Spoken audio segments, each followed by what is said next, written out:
YCP పాలనలో చదువుకుంటున్న యువతకు తీవ్ర అన్యాయం జరిగిందని కర్నూలు జిల్లా మాజీ ఎమ్మెల్యే గౌరుచరితారెడ్డి అన్నారు. కర్నూలు నగరంలోని ఓ ఫంక్షన్ హాల్లో రాయలసీమ నిరుద్యోగ గర్జన నిర్వహించారు. ఈ సభకు నిరుద్యోగులు పెద్ద ఎత్తున పాల్గొని ఈ ఆవేదన వ్యక్తం చేశారు. రాయలసీమ విద్యార్థి సంఘాల జేఏసీ చైర్మన్ శ్రీరాములు ఆధ్వర్యంలో నిర్వహించిన సభకు గౌరుచరితారెడ్డి, గౌరు వెంకట్రెడ్డి, నంద్యాల జిల్లా టీడీపీ అధ్యక్షుడు రాజశేఖర్ గౌడ్ పాల్గొన్నారు. అధికారంలోకి వస్తే ప్రతి సంవత్సరం జాబ్ క్యాలెండర్ను విడుదల చేస్తామని చెప్పి ఒక్క జాబ్ క్యాలెండర్ కూడా విడుదల చేయకుండా యువతకు ముఖ్యమంత్రి జగన్మోహన్ రెడ్డి తీవ్ర ఇబ్బందులకు గురి చేశారని గౌరుచరితారెడ్డి తెలిపారు.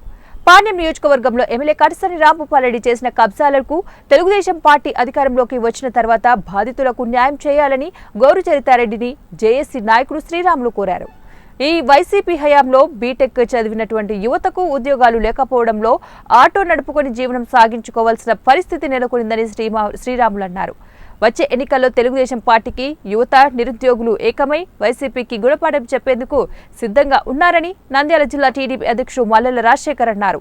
గ్రూప్ 1, గ్రూప్ 2 కూడా భర్తీ చేస్తామని చెప్పడం జరుగుతుంది. కానీ ఇవన్నీ ప్రాసెస్ జరగాలంటేనే దాదాపు 6 నెలల సమయం పడుతుంది. ఇప్పుడు నోటిఫికేషన్ వచ్చా అంటే ఎన్నికల్లో ఓట్లు వేయించుకోవడానికి మళ్ళీ ఒకసారి నిరుద్యోగులను మోసం చేయడానికే ఈ ప్రభుత్వం కుట్ర పడుతూ ఉంది. కానీ నిరుద్యోగులందరికీ తెలుసు, ఈరోజు చంద్రబాబు నాయుడు గారు ముఖ్యమంత్రి అయితేనే ఈ రాష్ట్రానికి భవిష్యత్తు, చదువుకున్న యువకులకు ఉద్యోగ ఉపాధి అవకాశాలు రావాలంటే చంద్రబాబు నాయుడు గారు ముఖ్యమంత్రి అయితేనే.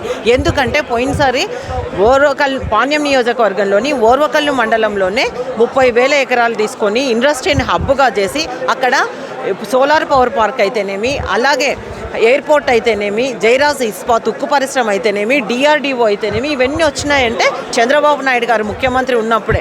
కాబట్టి రాష్ట్రంలో వివిధ శాఖల్లో ఖాళీ ఉన్న 2,40,000 ప్రభుత్వ ఉద్యోగాలు భర్తీ చేస్తామని, అదేవిధంగా 30,000 టీచర్ పోస్టులు భర్తీ చేస్తామని, అదేవిధంగా పరిశ్రమలు తీసుకొచ్చి పరిశ్రమల్లో స్థానిక యువతకు 80% ఉద్యోగాలు ఇస్తామని, అదేవిధంగా ప్రత్యేక హోదా తీసుకొస్తా అని చెప్పిన జగన్మోహన్ రెడ్డి గారు అధికారంలో వచ్చిన తర్వాత ఆ దాఖలాలు ఎక్కడ కనిపించడం లేదు. నిరుద్యోగులను పట్టించుకోవడం లేదు. ఈ రాష్ట్రంలో పరిశ్రమలు